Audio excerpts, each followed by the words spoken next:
Welcome, Gemini. This is Regina from Pacific Tarot getting ready to do a full moon in Aquarius reading for you. And I am just clarifying my own pictures here that I use as notes. Welcome if you're new and returning. Thank you for being here. I'm going to get started with the tarot cards today. And I pulled for your current energy the Three of Cups.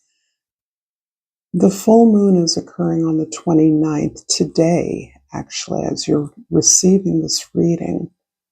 And it is amplifying because major planet Uranus is in your sign of Gemini in the early degrees, the most powerful degrees that you are dreaming together with those that you trust, feel safe with, and are in a process of sharing the intimacy of your experience.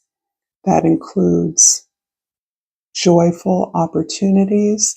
It also includes disappointments and failures that you've experienced, hardships you've overcome, and this safe, protected circle of friends and intimates provides you with that space to know that you can dream out loud. You can express your heart out loud in safety and confidentiality. But there is some actual magic working here. There's an opportunity for, as I mentioned earlier, for you to dream together. And the safety that this group of individuals so deeply provides for you that you are dreaming out loud in a way that helps you to better understand the position of power that you're in the present moment, which is an action-oriented energy. You are creating something, you're making something come alive, you're incubating an idea, a new direction, a new business opportunity, a new support group, or a new community action. So this is because of this powerful energy of Gemini and Uranus in your sign, this playful, creative, really joyful opportunity is really what is pushing you. And part of it is a bit of a release valve from many of the difficulties that you have overcome, particularly some challenging experiences sharing resources with others. And so you're coming into a place where you're rethinking your values, and your values from the past have changed as you have changed and opened up to the sense of connection that you feel with your power, with your sociability, with your desire to communicate and share information with others. So this is really a powerful moment for you, a graceful moment, a relaxing moment. And for many of you, there is celebration in just being able to have these allies, these supporters, these intimates being there to support you as you support each of them. And so in the past, we have the Ten of Staffs. So you've made some changes. You are making changes, and the changes that you made has been years in the making. For some of you, it's been decades. You did not start on this path of change, understanding where it would lead, but you slowly over time began to release the expectations that others had of you. You began to balk or resist against the roles or responsibilities that were being assigned or placed upon you, and came ultimately to a view that these were not your responsibilities or obligations, that by centralizing yourself and putting yourself in the middle of what you desire, you have over time cast away these beliefs in something else, what others desired, perhaps what others desired for you specifically. But this sense of carrying the burdens and responsibilities for and of other people is something you have slowly shed. And it has been exhausting because, for many reasons, you were chosen as the person who was going to uh, provide for or save others. In the future, the Empress, lovely. So you are coming into this greater empowerment through this joyful interaction with others, this very creative interaction that sparks ideas that arise from your sense of values, of what is important to you, what means something to you, and how you find meaning in your work. This feels very work oriented, even though it is centered around your social relationships. And that inclines me to believe, as I wouldn't be surprised, that you work in an arena where you're working with others constantly. You may be in some kind of a service industry, but you're in a place where you are opening up to your power. And that, I believe, is in the joining of your sense of being excellent at what you do, good at what you do, always open to learning new things. But the ability to translate that to those you serve is also a gift you have, a way of making people feel heard, as long as providing for what it is that they are needing your support with.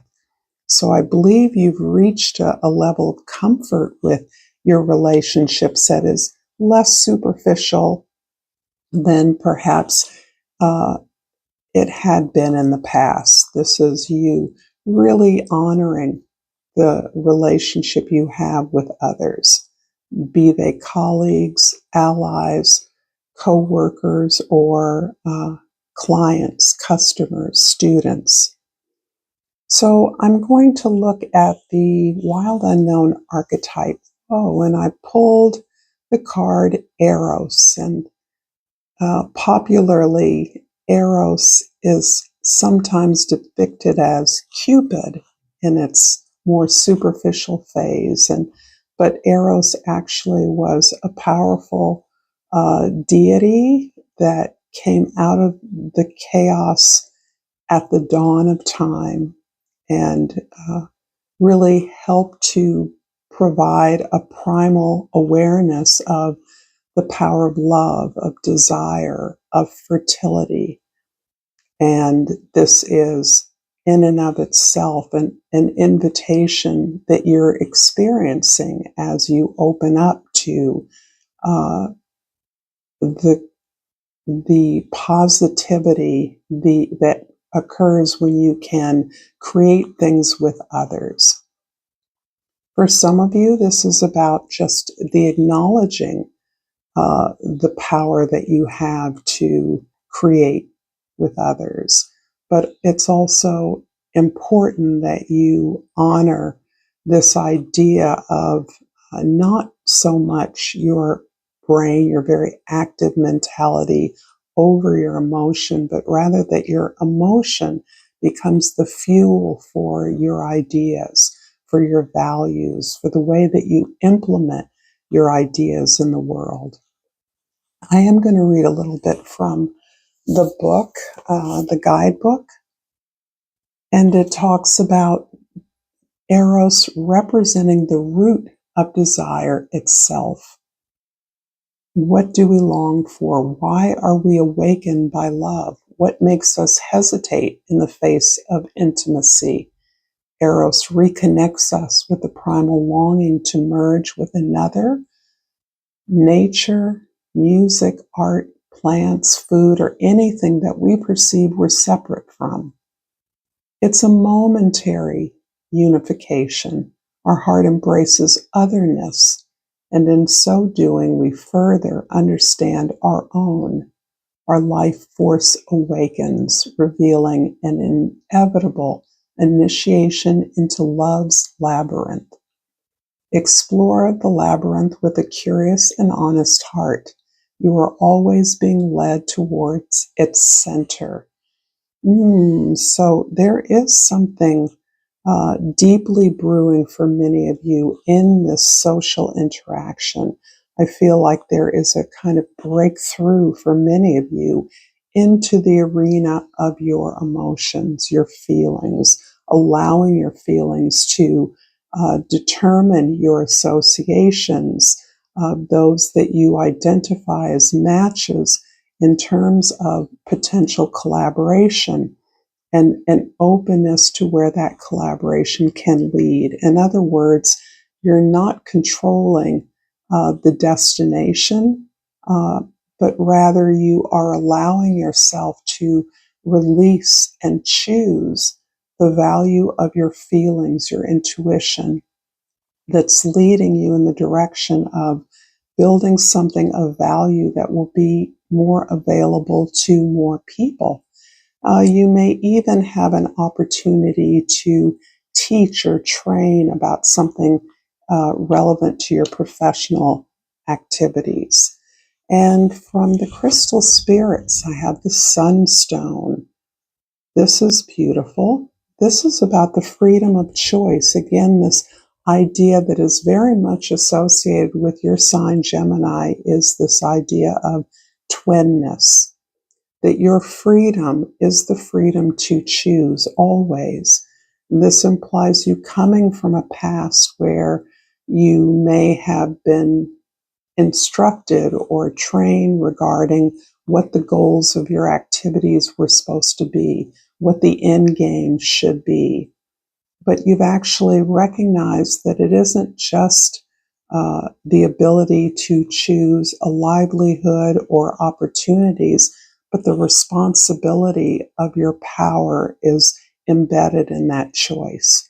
So you realize with the gifts that you have, the gifts that you're clearly tying into, locking into, and allowing yourself to grow into, to build, that there's a responsibility that occurs with this ability to interact with others in a fluid way, to share information in a variety of ways, and that it isn't a one-way street. And I think perhaps in the past you may have conducted yourself as though your job was to deliver X to your client, your student, your customer, your audience, whoever that might have been. But you now understand that actually service is modified by the person, the individual, or the organization in some cases that is seeking that service. And it really appropriate service, empowering service, which is the intention of your communication, is about recognizing that you can deliver that on the basis of what the need is. So I feel like there's a major opening up of your consciousness around what your freedom implies for your responsibility. And your responsibility shapes what it is you're creating with others. If this is resonating for you, Gemini, please like this video and subscribe to my channel, Pacific Tarot. That is as much of a plug as I can manage. And now I'm going to clarify the 10 of Staffs in the past with a couple of cards. And the 8 of Wands and the Knight of Cups. The 3 of Cups in the present, the Hanged One, and the Queen of Pentacles. And for the Priestess, or the Empress, I'm sorry, the Empress, the powerful Empress, we have the 10 of Swords and the Ace of Wands. So you have been making a huge change, and this is something that you have been working on for a while. In the past, this desire to really reshape what it is you desire, what is worth working for, what responsibilities are truly yours, has been difficult. It looks as though you've had a lot of responsibilities, but you've also had a broad network and spectrum of individuals you know that have been resources of information for you, resources of capital for you, and that have invited you to participate in similar opportunities. However, it feels as though many of these came as a result of your familial connections, your family, your relatives, your ancestry, or perhaps more broadly, your cultural heritage led you to specific responsibilities that had very specific expectations attached.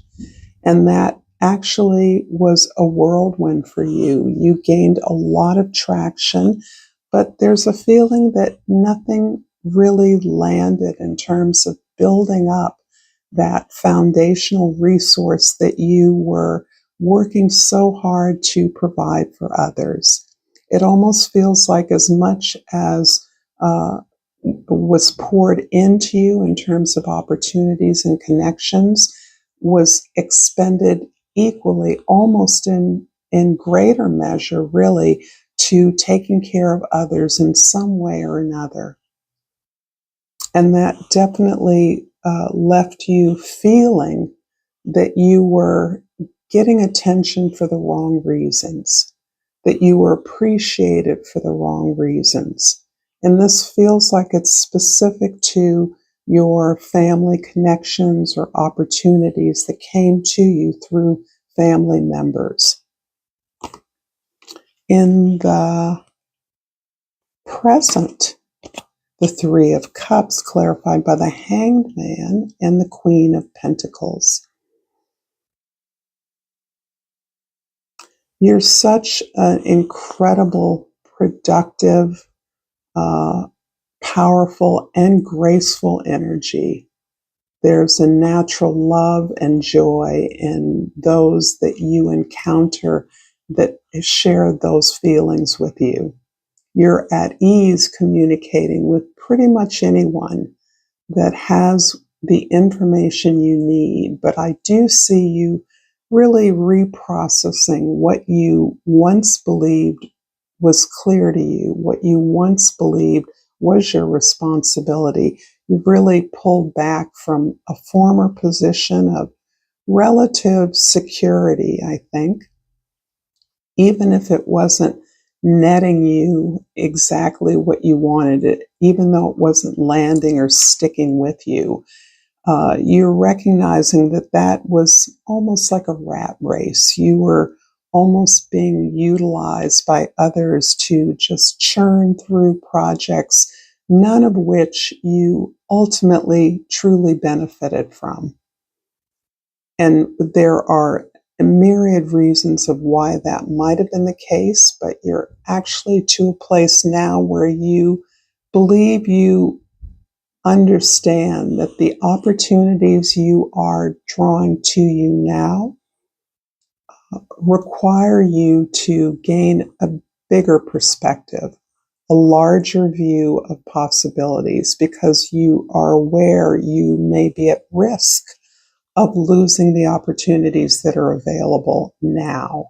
And there are many, but you're expanding beyond excuse me, your usual kind of logical or rational training, sort of kind of by the book training. You're actually looking to or including a larger desire to serve in a way that does not preclude any profit that is available to you. In fact, it would enhance your profit to serve people or serve others in the way that you now recognize you are capable of doing. You perhaps always been capable of doing, but now you feel freer to step away from those forces or energies or perhaps Many of your original mentors or teachers are no longer with you or available to you. So you're understanding that you have an opportunity to think on a grander scale, to recognize the value of your clients, the value of customers or organizations that seek your advisement, that seek your service, to provide that service in a way that actually builds towards something that can have greater application for more people. In the future, the Empress card, clarified by the Ten of Swords and the Ace of Wands. Wow. I do feel it is the dual action of your ability to feel more deeply into your powerful gifts, to recognize that these are gifts you've always had and always yielded, but the system of beliefs from which you were trained or conditioned made it difficult for you to recognize the application of what you do now. So when you were being trained or when you were part of your family of origin, the set of values was less generous, less open, less, more rigid, and relied on a vision of the world that was a little more dog eat dog, cutthroat, uh, consumer oriented, or a luxury oriented as the goal, right? Wanting to have things that you had been denied, you or your family, possibly even generations of your family had been denied. And so you are still understanding the implications of all those beliefs that were relevant then and relevant for those individuals in the past. But you have the capacity to do something different than that. You have the capacity to inspire others through the struggles of your family, of those that trained you. And you are coming into greater openness, this openness to receive and to recognize a breakthrough that is occurring in the world that appears chaotic, but is nothing of the sort. There's actually a very clear opportunity that you recognize to build something that not only helps those you serve now and that you intend to serve in the future, but really create something that generates abundance. That is showing others how you've generated your abundance. It becomes a program, becomes a process, it becomes a goal, a destination in a way that you might have been unable to recognize in the past. And that's in part because the world needs what you have. It needs your knowledge, it needs your skills, but it needs your heart. And your heart is where is located this desire to not only experience abundance, not only to produce abundance, but to generate abundance as an ongoing mechanism to make that available to individuals that you inspire and that you motivate to shape this power in a way that is more and more useful to more and more people. This is beautiful energy, Gemini. I'm going to finish this reading with a botanical inspiration, hoping that this has been insightful for you. I pulled the Amaryllis, and the two words are determination and creative achievement. And the quote is from Maya Angelou. You can't use up creativity. The more you use, the more you have. What wise words. I feel like these go so beautifully together for you, Gemini. Thank you again for being here. Until next time, namaste.